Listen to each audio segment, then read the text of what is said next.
सीता गुजर जी से, और मैं निवेदन करूंगा राजस्थान के 83 लाख लोगों के घरों में शौचालय बने हैं। हमारी एक बहन बर्दी देवी मेघवाल अभिनंदन करना चाहती हैं मोदी जी का। और मैं निवेदन करूंगा उज्ज्वला गैस जिसने राजस्थान के 76 लाख गृहिणियों के जीवन को बदल डाला, उनके प्रतिनिधि के तौर पर नराजा देवी जाट को कि वो भी अभिनंदन करे। और मैं निवेदन करूंगा एक ऐसी बेटी जिसका आयुष्मान योजना में ऑपरेशन हुआ, सुमन कुमाऊं से, वो भी आदरणीय विश्व के सबसे लोकप्रिय नेता का अभिनंदन करे। और जिन्हें आवास मिला, हम प्रधानमंत्री आवास योजना, अनीता गुप्ता जी से निवेदन करूंगा कि वो भी महबूब नेता का अभिनंदन करे। मुद्रा योजना से लाभान्वित शीला बुंदेला जी, सुकन्या से लाभान्वित प्रिया रावत जी, स्वनिधि से लाभान्वित लक्ष्मी देवी जी, ये प्रतीक है उन लोगों का जो अलग अलग योजनाओं में जिनको भारत सरकार और मोदी जी की योजनाओं ने जिनका जीवन को बदल डाला।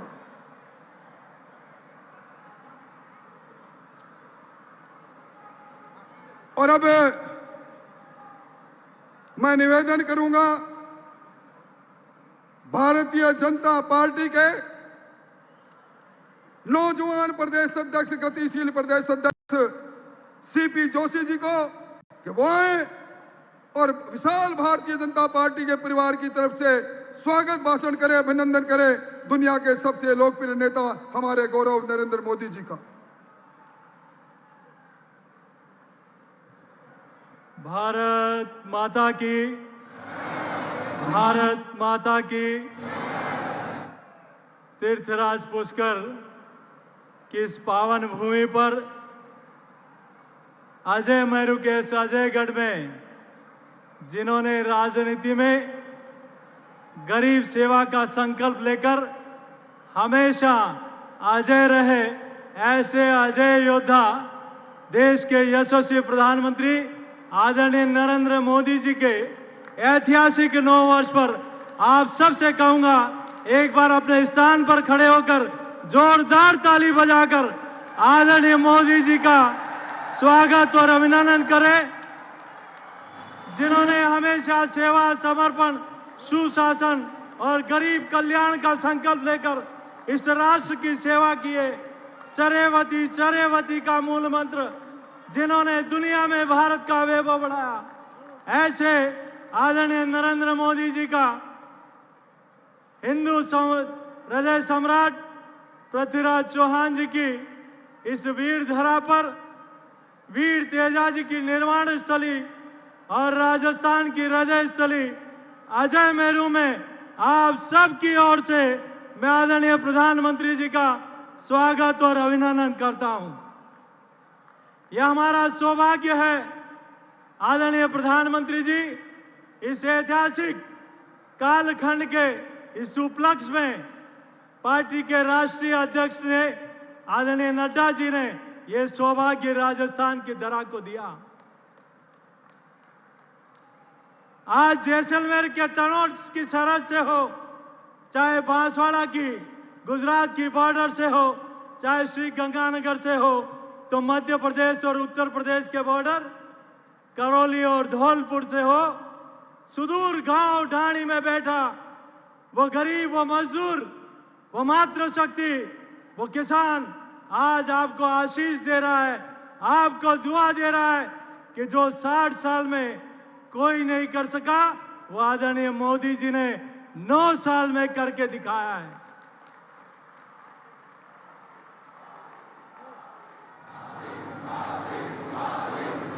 आज इसीलिए आपके हाथों से अयोध्या में प्रभु श्री राम लला की शिला आपके हाथ से रखी है, तो यह देश राम राज्य की अनुभूति भी पूरा देश इस 9 वर्षों में कर रहा है।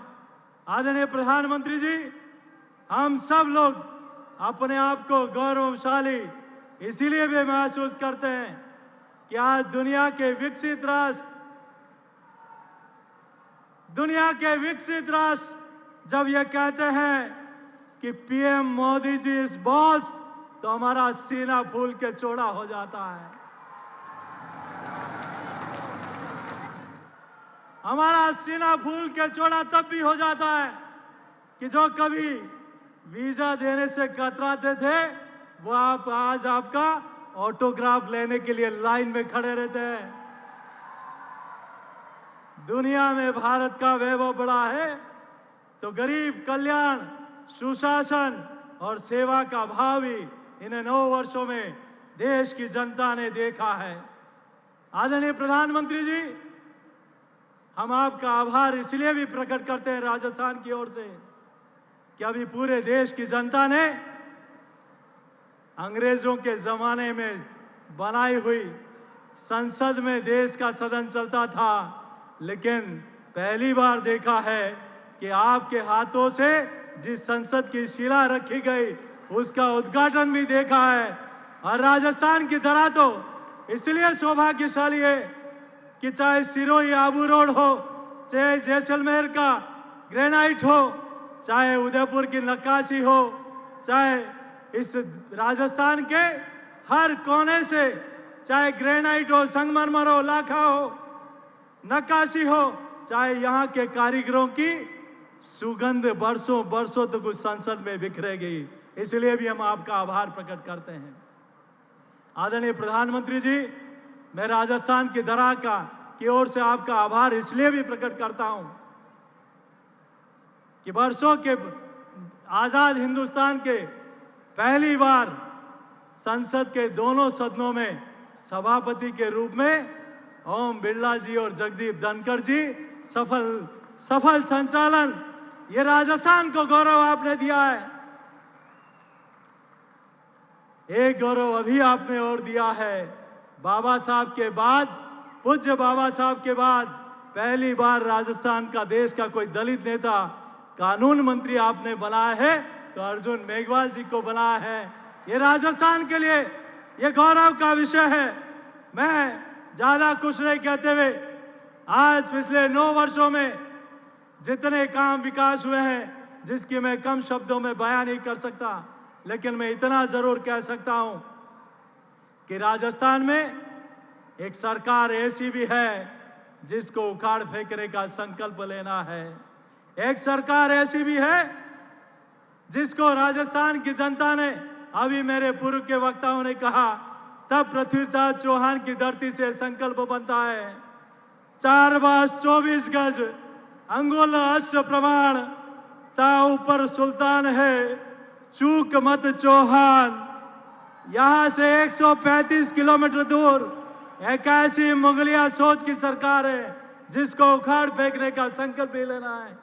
तो आदरणीय मोदी जी के नेतृत्व में जो ऐतिहासिक काम हुए हैं उनसे पीड़ा कुछ लोगों को ऐसी है कि कोई जहर उगलते हैं तो उस जहर को भी आप नीलकंठ बनकर इस आजादी के अमृत महोत्सव में इस मां भारती को परम वैभव पर पहुंचाने के लिए चरेवती चरेवती का संकल्प लेकर तेरा वैभव अमर रहे मां, हम दिन 4 रहे न रहे, इस मां भारती के लिए रात दिन इस देश की सेवा के लिए आप काम कर रहे हैं। इसलिए मैं पूरे राजस्थान की जनता की ओर से आपका सर झुकाकर अभिनंदन करता हूं। मैं पुनः आदरणीय प्रधानमंत्री जी, राजस्थान की वीर धरा पर इस ऐतिहासिक कार्यकाल पर आपने यहाँ के जनता को आशीर्वाद देने के लिए, यहाँ के लोगों का प्रेम देखते उमड़ रहा है कि जैसे अजमेर में महाकुंभ आया है। आज पुनः आदरणीय प्रधानमंत्री जी का स्वागत और अभिनंदन करते हुए देता हूं मैं अपनी वाणी को विराम। जय श्री राम। अब जिनका आपको इंतजार था, जिनकी एक आहट देख पाने के लिए आप बेचैन थे, हमारी देश की तकदीर और तस्वीर जिन्होंने बदल डाली, हमारे नेता, विश्व के लोकप्रिय नेता आदरणीय नरेंद्र मोदी जी से मैं सआदर अनुरोध करूंगा, आओ और आपको चाहने वालों को संबोधित करो। मोदी मोदी मोदी मोदी मोदी।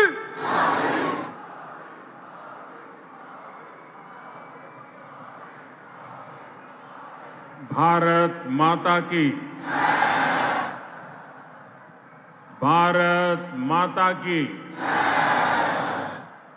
भारत माता की।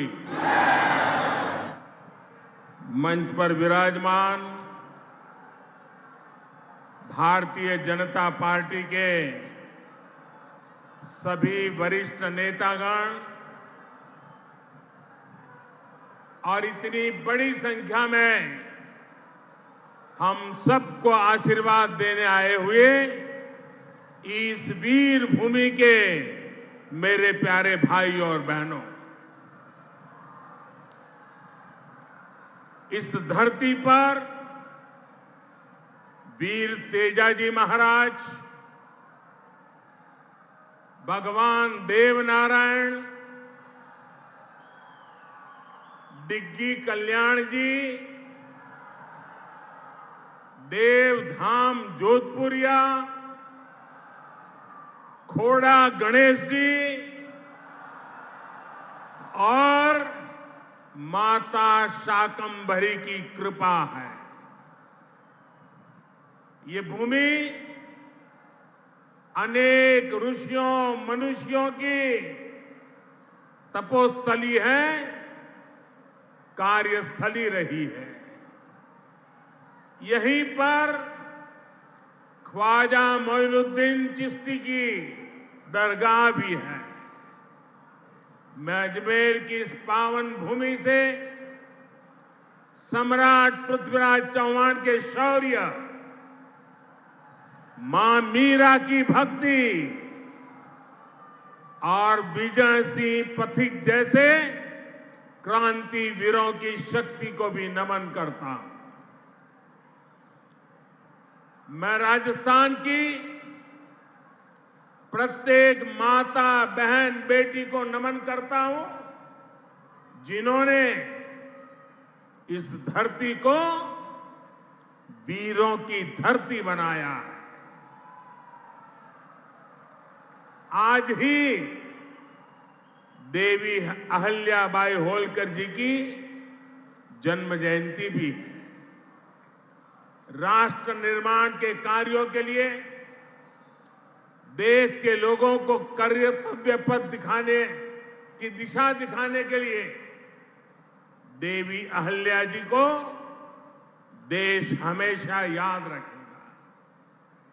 मैं देवी अहिल्याबाई होलकर जी को आदरपूर्वक श्रद्धांजलि देता। मैं आज राजस्थान बीजेपी की सराहना करूंगा। राजस्थान बीजेपी पूरा उत्साह के साथ हम सभी के श्रद्धेय स्वर्गीय भैरों सिंह शेखावत जी का जन्मशती वर्ष मना रही है। कुछ दिन पहले 15 मई को ही उनकी पुण्यतिथि भी थी। मैं भैरों सिंह शेखावत जी को भी अपनी विनम्र श्रद्धांजलि अर्पित करता हूं। भाइयों और बहनों, आज यहां अजमेर आने से पहले मुझे तीर्थराज पुष्कर जाने का सौभाग्य मिला। हमारे शास्त्रों में ब्रह्मा जी को सृष्टि का रचयिता कहा गया है। ब्रह्मा जी के आशीर्वाद से आज भारत में नवनिर्माण का दौर चल रहा है। केंद्र में भाजपा के नेतृत्व वाली एनडीए सरकार के 9 साल भी पूरे हो गए। भाजपा सरकार के 9 साल देशवासियों की सेवा के रहे हैं। भाजपा सरकार के 9 साल सुशासन के रहे हैं। भाजपा सरकार के 9 साल गरीब कल्याण के लिए समर्पित रहे हैं। साथियों, देश ने 2014 में सबका साथ सबका विकास के नए संकल्प का आह्वान किया था। इस संकल्प में राजस्थान ने बहुत बड़ी भूमिका निभाई है। आप याद कीजिए, 2014 से पहले देश में क्या स्थिति थी। पूरे देश में जनता भ्रष्टाचार के विरुद्ध सड़क पर उतरी हुई थी। बड़े बड़े शहरों में आए दिन आतंकी हमले होते थे। कांग्रेस सरकार सीमा पर सड़कें बनाने से भी डरती थी। महिलाओं के विरुद्ध अपराध चरम पर थे। प्रधानमंत्री के ऊपर सुपर पावर थी। कांग्रेस सरकार रिमोट कंट्रोल से चल रही थी। निर्णय होते नहीं थे, नीतियां चौपट थी, निवेशक निराश थे, युवाओं के सामने अंधकार था। जनता से वोट लेकर कांग्रेस जनता को ही कोस रही थी। भाइयों और बहनों, घोर निराशा के इसी माहौल को 2014 में आपने एक वोट से विकास के विश्वास में बदल दिया।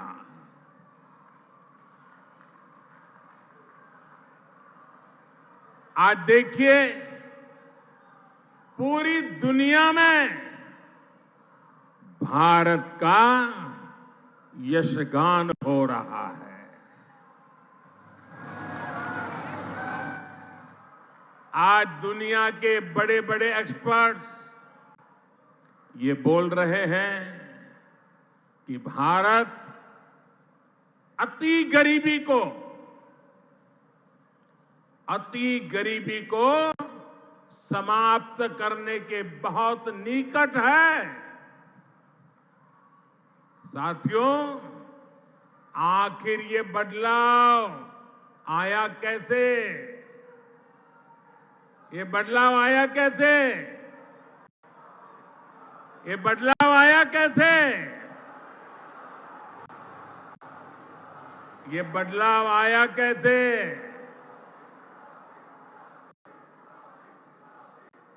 इसका जवाब है सबका साथ, सबका विकास। इसका जवाब है वंचितों को वरीयता। साथियों, कांग्रेस ने 50 साल पहले, आप देखिए, एक कांग्रेस की गारंटी वाली आदत आज की नहीं है, पुरानी है। 50 साल पहले कांग्रेस ने इस देश को गरीबी हटाने की गारंटी दी थी, और ये गरीबों के साथ किया गया कांग्रेस का सबसे बड़ा विश्वासघात है। कांग्रेस की रणनीति रही है कि गरीबों को भरमाओ, गरीबों को तरसाओ। यहां राजस्थान के आप लोगों ने भी इसका बहुत नुकसान उठाया है। साथियों, कांग्रेस ने किस तरह देश की करोड़ों महिलाओं और बच्चों के जीवन से खिलवाड़ किया, इसका उदाहरण कांग्रेस के समय चीला टीकाकरण अभियान है। जब कांग्रेस की सरकार थी तो देश में टीकाकरण का दायरा सिर्फ 60% के आसपास ही पहुंच पाया था। उस समय कांग्रेस के शासन के काल में 100 में से 40 गर्भवती महिलाएं और बच्चे ऐसे होते थे जिन्हें जीवन रक्षक टीके नहीं लग पाते थे।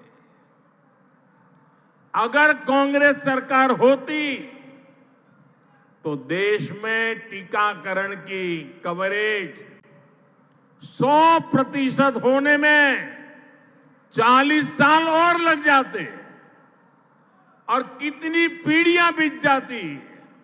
आप कल्पना कर सकते हैं कि जीवन रक्षक टीकों के ना लगने से देश में कितनी बड़ी संख्या में गरीब महिलाओं और बच्चों को अपने जीवन से हाथ धोना पड़ता। राजस्थान के भी ऐसे लाखों बच्चों और महिलाओं को बचाने का काम बीजेपी सरकार ने किया है। साथियों, हम सभी ने अपने बचपन में अपनी मां को लकड़ी पर खाना बनाते देखा है। लकड़ी पर खाना बनाने की वजह से जो धुआं निकलता था वो हर महिला के जीवन पर संकट लाता था। देश की महिलाओं की ये परेशानी भी कांग्रेस को कभी नजर नहीं आई। कांग्रेस शासन में एक गैस कनेक्शन पाने तक के लिए इधर उधर दौड़ना पड़ता था, सिफारिशें लगवानी पड़ती थी। इसलिए 2014 तक सिर्फ 14 करोड़ लोगों के पास ही गैस कनेक्शन था। हम अगर कांग्रेस सरकार की स्पीड से चले होते तो देश के कोने कोने में गैस कनेक्शन पहुंचने में 20 साल और लग जाते। यानी बिना गैस कनेक्शन के एक पीढ़ी और गुजर जाती। मुझे ये स्थिति स्वीकार नहीं थी। इसलिए ही पिछले 9 साल में बीजेपी सरकार ने देश के 19 करोड़ से अधिक लोगों को गैस कनेक्शन दिया है। इस गैस कनेक्शन ने महिलाओं को स्वास्थ्य भी दिया है और सुविधा भी दी है।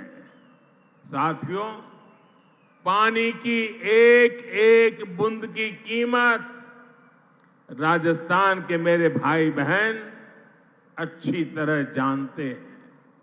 हमारे देश में 2014 तक 18 करोड़ से ज्यादा ऐसे परिवार थे जहां नल से जल नहीं आता था, पाइप से पानी का कनेक्शन ही नहीं था। बीजेपी सरकार ने बीते 3 साल में 9 करोड़ लोगों को पाइप से पानी के कनेक्शन से जोड़ा है।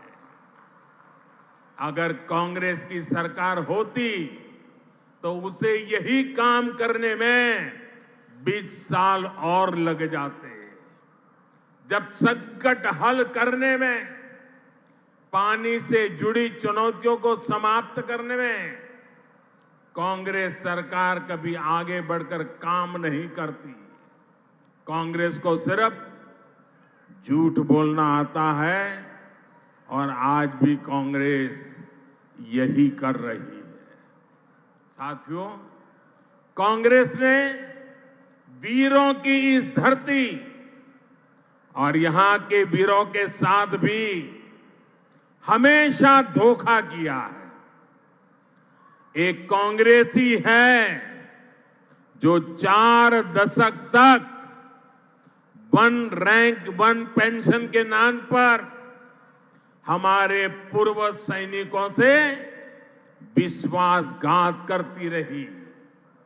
कागजों पर सिर्फ 500 करोड़ रुपए रखकर कांग्रेस कहती थी कि वो 1 रैंक 1 पेंशन लागू करेगी, जबकि इसके लिए हजारों करोड़ रुपयों की जरूरत थी।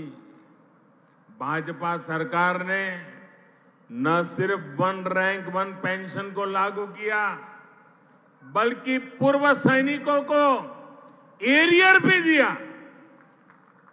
1 रैंक 1 पेंशन लागू होने के बाद 18,000 करोड़ रुपए से ज्यादा की राशि एरियर के तौर पर पूर्व सैनिकों को मिली है। इसका लाभ राजस्थान के भी करीब करीब 2 लाख पूर्व सैनिकों को मिला है। 1 रैंक 1 पेंशन लागू होने की वजह से देश के पूर्व सैनिकों की जेब में अब तक करीब करीब 65,000 करोड़ रुपया गया है। 65,000 करोड़ रुपया दोस्तों, आप कल्पना कर सकते हैं कहां कांग्रेस के 500 करोड़ रुपए और कहां बीजेपी सरकार के 65,000 करोड़ रुपए। अगर बीजेपी सरकार ना होती तो पूर्व फौजियों को आज भी 1 रैंक 1 पेंशन का इंतजार ही करना पड़ता। साथियों, कांग्रेस की गलत नीतियों का सबसे ज्यादा नुकसान अगर किसी को उठाना पड़ा तो वो देश के छोटे किसान हैं। छोटे किसानों की जरूरत पर, छोटे किसानों की मदद करने पर कांग्रेस ने कभी ध्यान नहीं दिया। ये भारतीय जनता पार्टी है जिसने पहली बार छोटे किसानों की मुश्किलों को समझा, उनकी परेशानी दूर करने की कोशिश की। हमने छोटे किसानों के हितों को ध्यान में रखकर पिछले 9 वर्ष में कृषि बजट में लगभग 6 गुना वृद्धि की है। 6 गुना वृद्धि।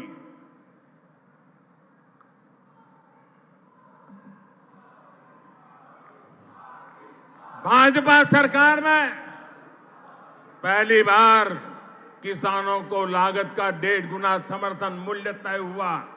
पहली बार किसानों को बैंक खाते में उनकी उपज का पैसा मिलना सुनिश्चित हुआ। पहली बार किसानों को इनाम के रूप में राष्ट्रीय मंडी मिली है। पहली बार किसी फसल बीमा योजना से किसानों को 1.25 लाख करोड़ रुपए से अधिक का मुआवजा मिला है। पहली बार अभियान चलाकर किसानों को बीजों की 2000 नई वैरायटी दी गई है। पहली बार पशुपालकों को, मछली पालकों को उसको किसान क्रेडिट कार्ड की सुविधा मिली है। पहली बार यूरिया की कालाबाजी रुकी है। नीम कोटिंग होने का फायदा किसानों को मिला है। पहली बार किसानों को लिक्विड नैनो यूरिया जैसा मेड इन इंडिया उत्पाद मिला है। पहली बार अभियान चलाकर देश के 11 करोड़ किसानों को 11 करोड़ से अधिक सॉइल हेल्थ कार्ड दिए गए हैं। पहली बार किसानों के लिए पीएम किसान सम्मान निधि जैसी योजना शुरू हुई है। इसके तहत अभी तक 11 करोड़ किसानों को करीब 2.5 लाख करोड़ रुपए मिल चुके हैं। साथियों, ये बीजेपी की सरकार है जिसने गेहूं और धान की खेती के अलावा भी किसानों को आय के दूसरे साधनों पर और ज्यादा काम किया है। पहली बार देश में दालों का उत्पादन बढ़ाने और एमएसपी पर दलहन की खरीद के लिए इतना बड़ा अभियान चलाया गया। पहली बार अन्नदाता को ऊर्जादाता बनाने के लिए हमने अभियान चलाया। लाखों किसानों को सोलर पंप भी दिए। पहली बार देश में प्राकृतिक नेचुरल फार्मिंग के लिए इतना बड़ा अभियान शुरू किया गया। पहली बार शहद का उत्पादन बढ़ाने और उसके निर्यात के लिए भी बीजेपी सरकार ने विशेष मिशन चलाया।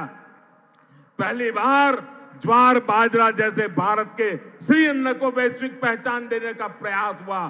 पहली बार किसी सरकार ने मोटे अनाज उगाने वाले देश के 2.5 करोड़ किसानों की चिंता की है। भारत के प्रयास से ही संयुक्त राष्ट्र ने 2023 को मोटे अनाज का अंतर्राष्ट्रीय वर्ष घोषित किया है, इन सब का फायदा यहां राजस्थान के किसानों को हुआ है, इस क्षेत्र के किसानों को हुआ है।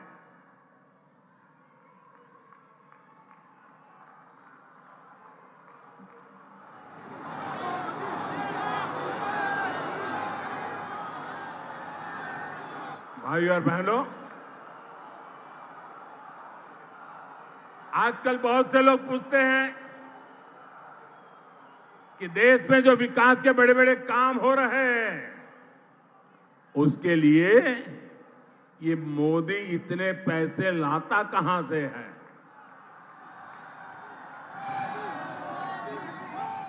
चारों तरफ विकास का काम चल रहा है, इतने पैसे मोदी लाता कहां से है। मैं बताता हूं मोदी पैसे कहां से लाता है। पहले पैसे कहां जाते थे और आज कहां जाते हैं वो भी बताता हूं। हमारे देश में विकास के काम के लिए पैसे की कमी कभी भी नहीं रही है। ये बहुत जरूरी होता है कि जो पैसा सरकार भेजे वो पूरा का पूरा विकास के कार्यों में लगे। लेकिन कांग्रेस ने अपने शासन में देश का खून चूसने वाली ऐसी भ्रष्ट व्यवस्था बना दी थी जो देश के विकास को खाए जा रही थी, खोखला कर देती थी। कांग्रेस के नेता पूर्व प्रधानमंत्री राजीव गांधी ने सार्वजनिक रूप से माना था कि कांग्रेस सरकार 100 पैसे भेजती है, 1 रुपया अगर भेजती है तो 100 पैसे में से 85 पैसे भ्रष्टाचार की भेंट चढ़ जाते थे। कांग्रेस हर योजना में 85% कमीशन खाने वाली पार्टी है। साथियों, बीजेपी सरकार ने बीते 9 वर्षों में जो देश का इतना विकास किया है वो इसलिए संभव हो पाया क्योंकि बीजेपी कांग्रेस की लूट के रास्तों को ही बंद कर रही है। बीते 9 वर्षों में बीजेपी सरकार ने आधुनिक हाईवे और रेलवे पर करीब 24 लाख करोड़ रुपए खर्च किए हैं। हाईवे और रेलवे 24 लाख करोड़। अगर कांग्रेस की सरकार होती और राजीव गांधी ने जो कहा था उस प्रकार से अगर हम विचार करें तो इसमें से 24 लाख करोड़ में से 20 लाख करोड़ रुपए बीच में ही लूट जाते। न रेल बनती न रोड बनता। बीते 9 वर्षों में बीजेपी सरकार ने 29 लाख करोड़ रुपए डायरेक्ट बेनिफिट ट्रांसफर डीबीटी के माध्यम से सीधे गरीबों के बैंक खाते में जमा किए। अगर कांग्रेस सरकार होती तो इसमें से 24 लाख करोड़ रुपए 85 पैसों के हिसाब से 24 लाख करोड़ रुपए बीच में ही लूट जाते। साथियों, और जब लूट की बात होती है ना तो कांग्रेस किसी में भेदभाव नहीं करती। कांग्रेस देश के हर नागरिक को, गरीब हो, दलित हो, पीड़ित हो, शोषित हो, वंचित हो, आदिवासी हो, अल्पसंख्यक हो, दिव्यांग हो, महिला हो, युवा हो, सबको समान भाव से लूटती है। बीते 9 वर्षों में बीजेपी सरकार ने आदिवासी बच्चों को 22,000 करोड़ रुपए से ज्यादा पढ़ाई के लिए भेजे हैं। अगर कांग्रेस सरकार होती तो इसमें से 19,000 करोड़ रुपए बीच में ही लूट जाता। बीते 9 वर्षों में बीजेपी सरकार ने पानी सुविधाओं के लिए 4.25 लाख करोड़ रुपए का प्रावधान किया। अगर कांग्रेस सरकार होती तो इसमें से भी 3.25 लाख करोड़ रुपए बीच में ही लूट जाते। आप कल्पना कर सकते हैं इसका कितना बड़ा नुकसान हमारी राजस्थान की माताओं, बहनों, बेटियों को भी उठाना पड़ता। साथियों, गरीब का सबसे बड़ा सपना उसका अपना घर होता है। कांग्रेस सरकार के समय गरीबों को जो घर मिलते थे वो 4 दीवारों के खंडहर बन के रह जाते थे, उससे ज्यादा कुछ नहीं होते थे। ऐसा इसलिए होता